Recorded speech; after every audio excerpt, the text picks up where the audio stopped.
Olá a todas e a todos, sejam muito bem-vindos à nossa segunda aula sobre direitos humanos. Meu nome é Tedney Moreira da Silva, sou mestre e doutorando em Direito pela UNB, e hoje nós vamos conversar sobre a situação dos direitos humanos na realidade brasileira.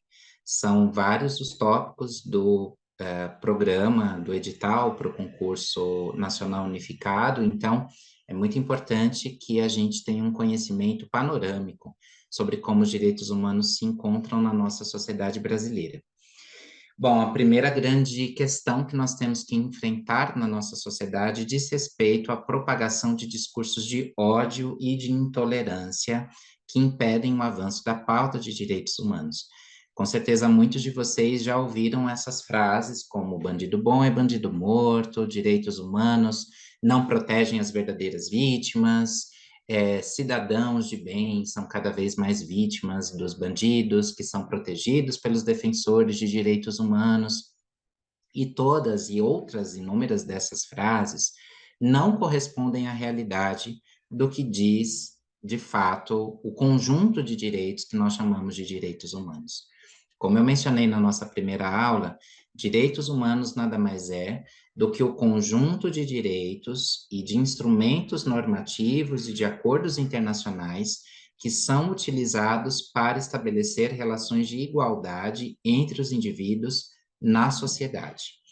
E isso significa, portanto, uma luta contra toda forma de discriminação social, contra toda forma de desigualdade gerada por preconceito, gerada por desequilíbrio econômico, gerada por uma manifestação de ódio contra mulheres, contra pessoas negras, contra indígenas, contra grupos vulneráveis. Então, os discursos de ódio contra os direitos humanos tendem uma finalidade específica ocultada, que é justamente a de manter a sociedade em desequilíbrio.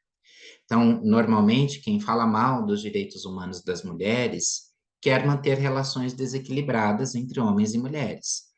Quem fala mal dos direitos humanos das pessoas negras quer manter um quadro de racismo em sociedade. Portanto, os discursos de ódio contra os direitos humanos são discursos que tendem justamente a impedir que os direitos humanos realizem o seu projeto inicial, que é o equilíbrio entre as relações na sociedade. Bom, dito isso, como que o Brasil se encontra atualmente no seu quadro geral de defesa dos direitos humanos? Para tanto, nós temos vários instrumentos que fazem essa fiscalização, mas o mais mencionado deles é o Programa das Nações Unidas para o Desenvolvimento, o PNUD, que é uma agência específica da ONU que se volta tanto para o combate à pobreza quanto para a noção de desenvolvimento humano. O PNUD é composto de 166 países e que faz uma certa identificação, um escalonamento dos países mais avançados e dos países mais atrasados em pautas que dizem respeito à renda, educação e saúde. Então, esses três índices, né?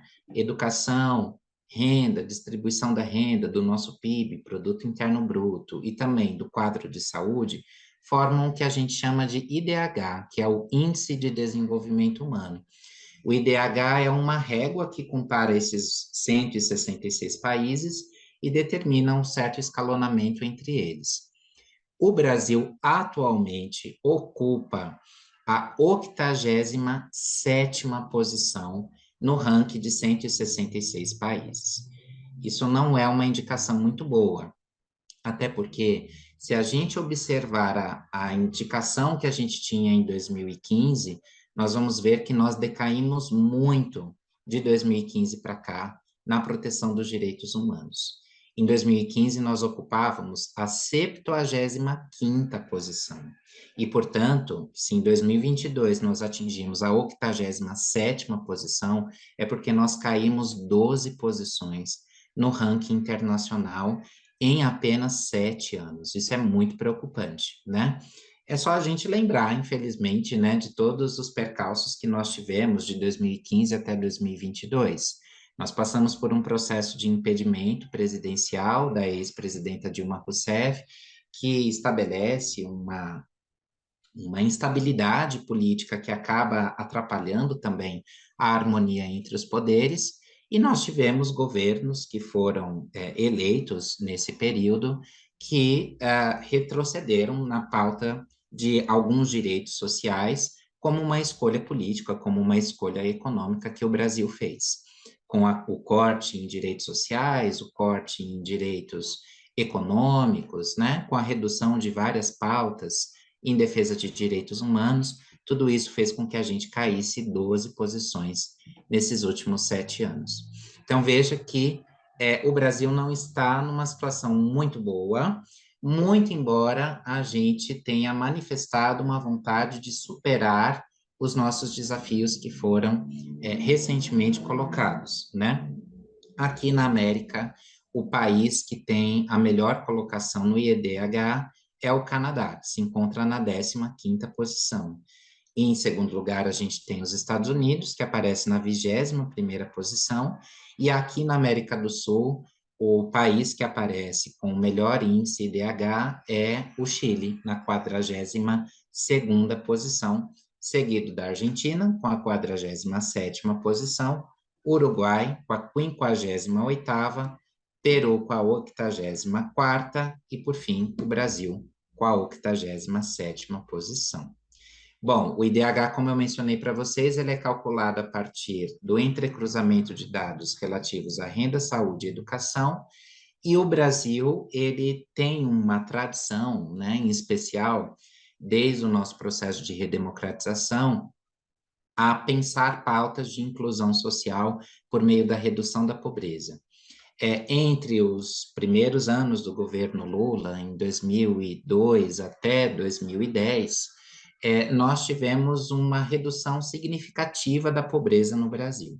Nós passamos de 20% da população pobre para 9%, e também da população que se encontrava em extrema pobreza, de 7% para 4%. Isso no período de 2004 a 2013. Com essas pautas sociais, com esses programas sociais que foram incentivados pelo governo Lula nos seus primeiro e segundo mandatos. Depois disso, a gente teve também um pouco de avanço com outras pautas no governo Lula, no governo Dilma, perdão, no primeiro mandato, e o segundo mandato, como a gente já mencionou, ficou bastante instável em razão do processo de impedimento da presidenta. Bom, nós tivemos, portanto, uma certa melhoria na pauta de distribuição econômica, de redução da desigualdade social, mas em razão da ruptura constitucional que a gente teve, da ruptura, perdão, democrática, com a tentativa ali de retirada da ex-presidenta Dilma do cenário político, essa instabilidade política ocasionou dificuldades no cenário econômico também. E, de acordo com o IBGE, o nosso censo, que foi realizado apenas no ano passado, a pobreza no Brasil voltou a crescer, né? E essa pobreza bateu um recorde desde 2012. Ela bateu um recorde em 2021, porque desde 2012 a gente não via um número tão alto de famílias em situação de extrema pobreza. Nós atingimos 62,5 milhões de pessoas no Brasil em situação de pobreza, e 17,9 milhões de pessoas encontravam-se em situação de extrema pobreza, ou seja, sem teto, sem comida, sem empregabilidade. Esse quadro, obviamente, impacta uma população específica, que é a população pobre, é a população negra, é a população indígena, são grupos étnicos e raciais mais vulnerabilizados pela nossa herança colonial, que nos traz ainda a chaga do racismo, que nos traz a chaga do colonialismo.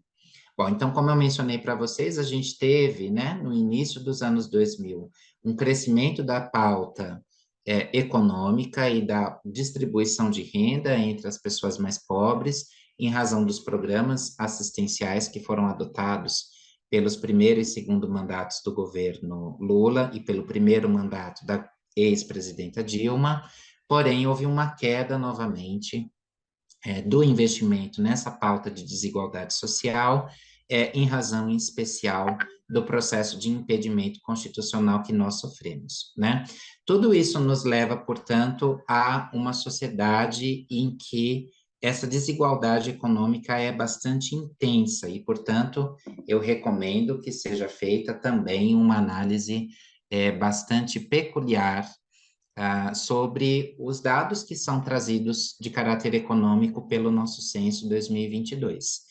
Você consegue encontrar esses dados no site do IBGE e ter pelo menos um panorama de como nós nos encontramos atualmente em termos de desigualdade. O concurso também nos pede um posicionamento a respeito de desigualdade de gênero e étnico-racial. Quando nós falamos sobre desigualdade de gênero, nós estamos falando sobre o desnível que existe de acesso a direitos sociais entre homens e mulheres.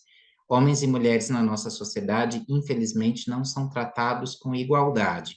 E essa desigualdade é, portanto, uma desigualdade de gênero, uma violência de gênero.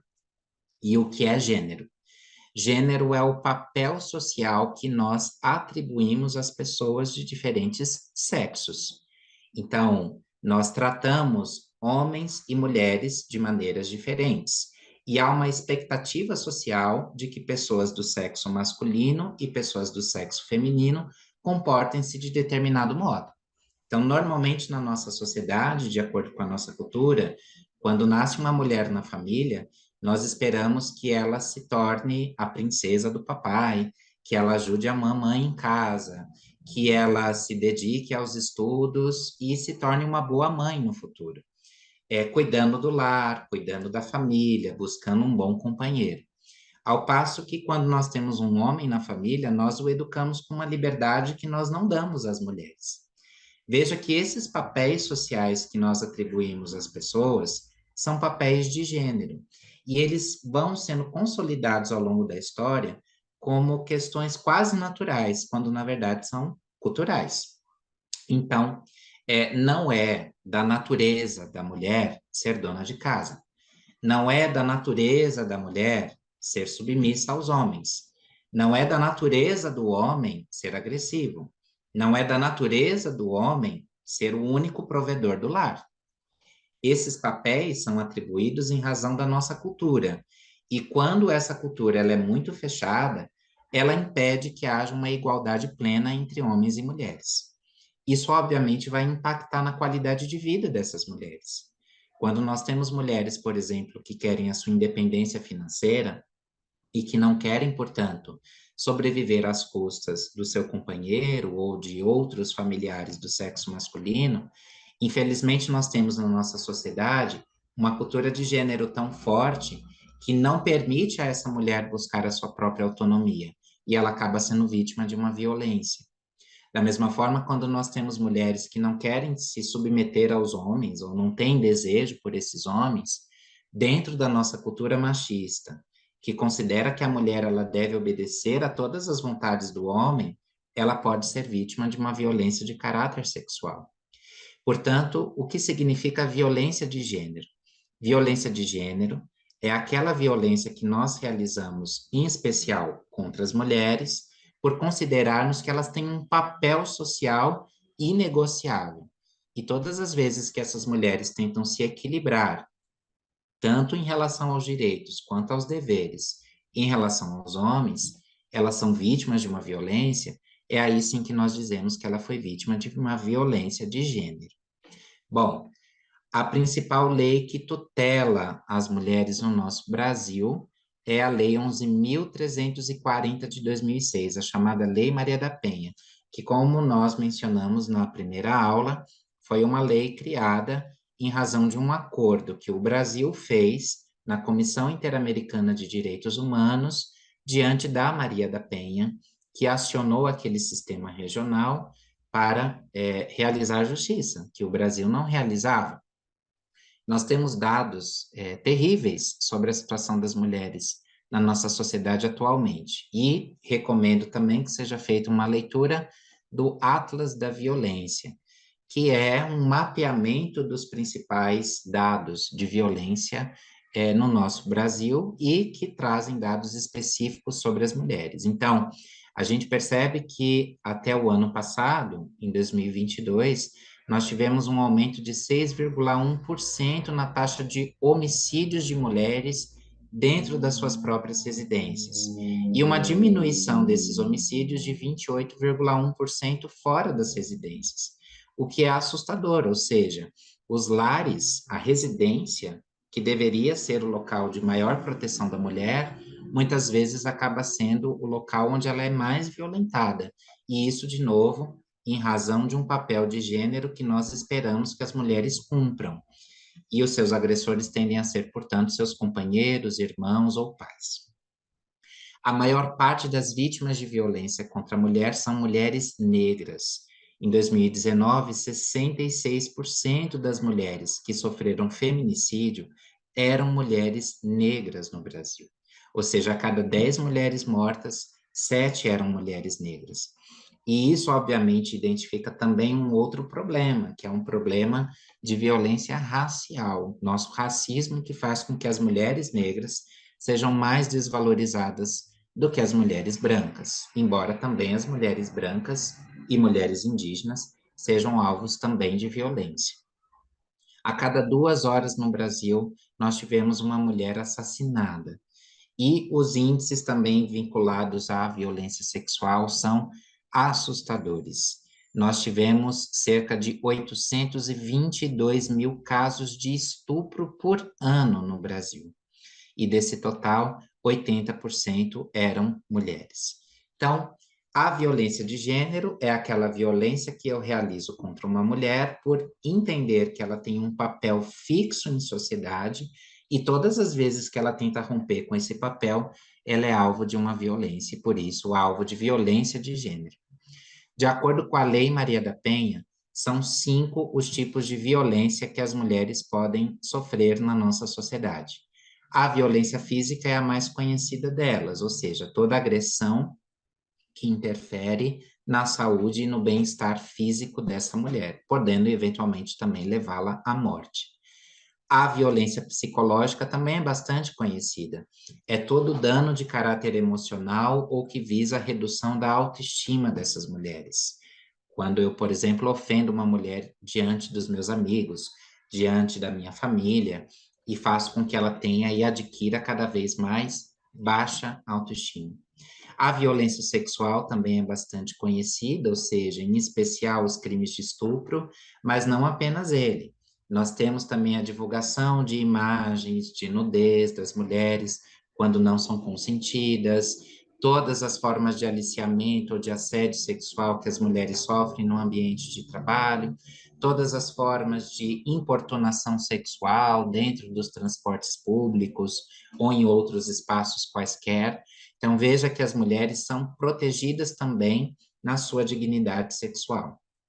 Além disso, a mulher pode também, eventualmente, ser vítima de uma violência patrimonial, ou seja, o seu agressor a submete a uma dependência econômica ou destrói e tem acesso e controla o patrimônio dessa mulher.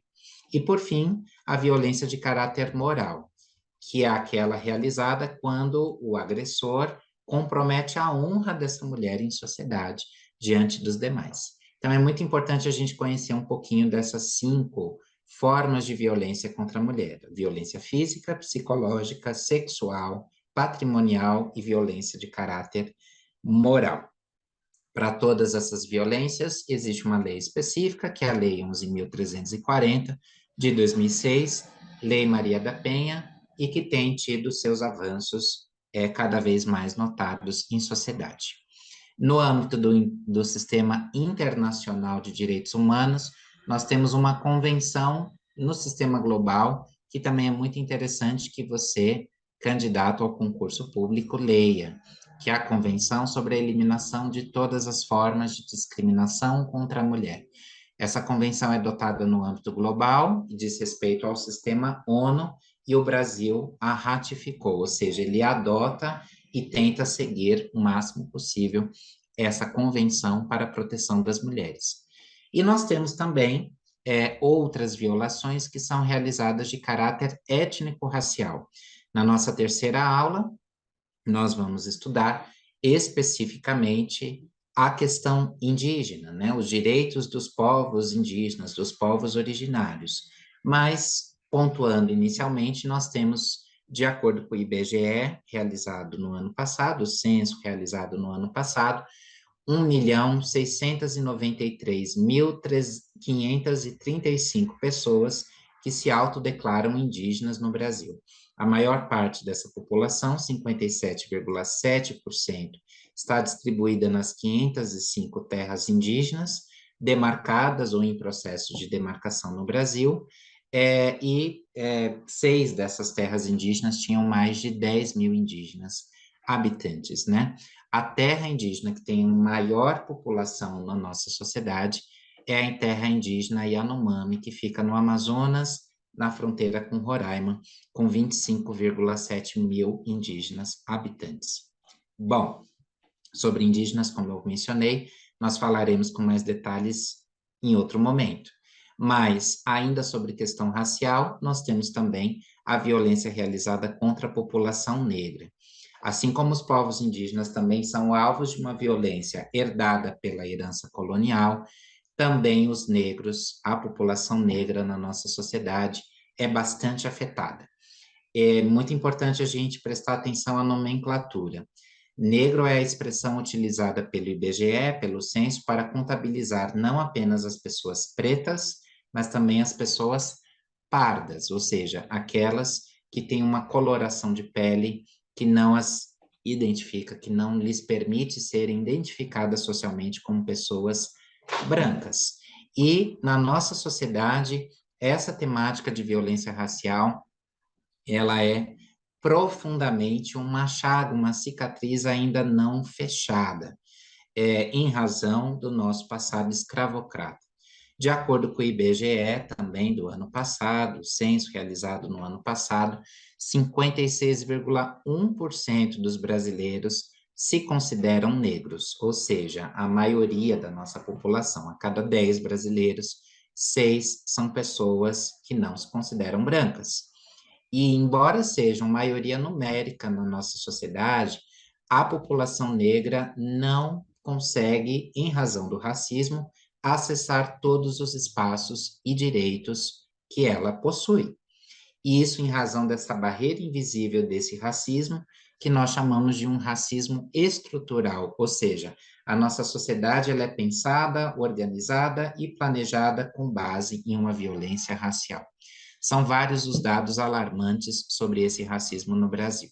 Por exemplo, em 2021, a proporção de pessoas pobres no Brasil era de 18,6% entre brancos e 34,5% de negros, ou seja, quase o dobro de pobres em relação aos pobres de cor branca.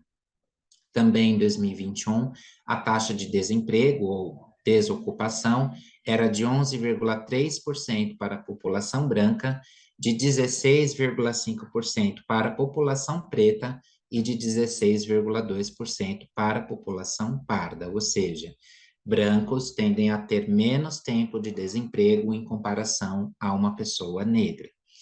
A taxa de informalidade, ou seja, do trabalho informal não reconhecido ou não abrangido pelos direitos sociais do trabalhador, é maior entre as pessoas pretas, de 43,4%, também para a população parda, de 47%, e, portanto, menor para a população branca, de 32,7%. O rendimento médio dos trabalhadores também é bastante desnivelado. Ainda que o branco ocupe o mesmo cargo na mesma empresa que uma pessoa negra, ela recebe uma média de R$ 1.764 quando preta, de R$ 1.814 quando parda, em comparação com seu colega branco, que recebe uma média de R$ 3.099. Ou seja, o que é que justifica? Que dentro de uma mesma função, de uma mesma empresa, com o mesmo cargo, o trabalhador branco receba mais, o trabalhador negro receba menos. A justificativa é o racismo. E, portanto, veja que os direitos humanos da população negra são as tentativas, os instrumentos jurídicos que nós temos de pressionar essa igualdade. O Brasil recentemente tem adotado políticas que visam a corrigir essa situação. Todo mundo está ciente de que no ano passado nós adotamos uma legislação que rompeu com a diferença que existia entre racismo e injúria racial. O racismo é um crime inafiançável e até o final de 2021, 22, perdão, nós tínhamos o crime de injúria racial como afiançável. Desde o ano passado, ambos os crimes são inafiançáveis.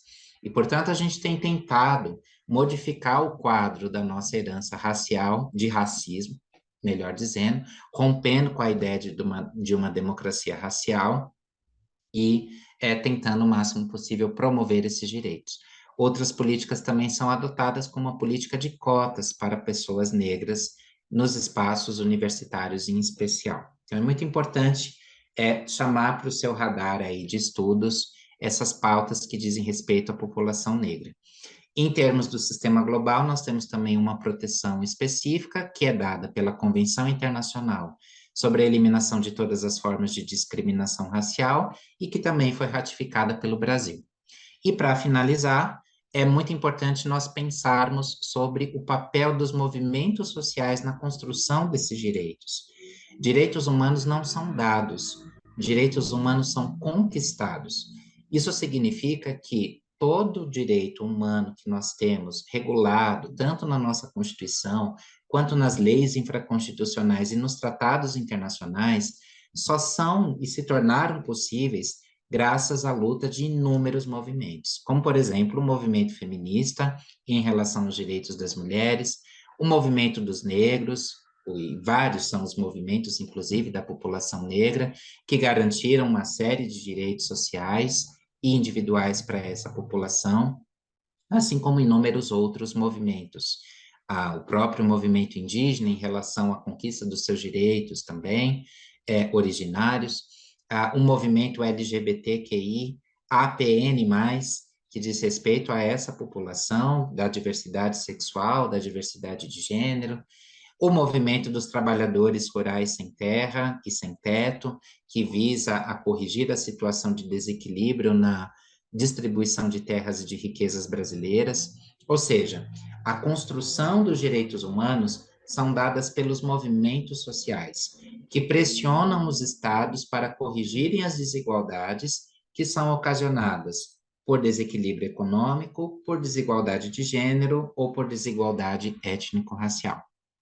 Bom, esse foi o nosso encontro hoje, e no próximo encontro nós vamos conversar um pouquinho melhor sobre como esses direitos se aplicam, tanto na esfera do meio ambiente, da proteção do meio ambiente, que é uma das principais pautas hoje na nossa sociedade, quanto na defesa específica dos povos originários, dos nossos povos indígenas. Muito obrigado, a gente se encontra na próxima.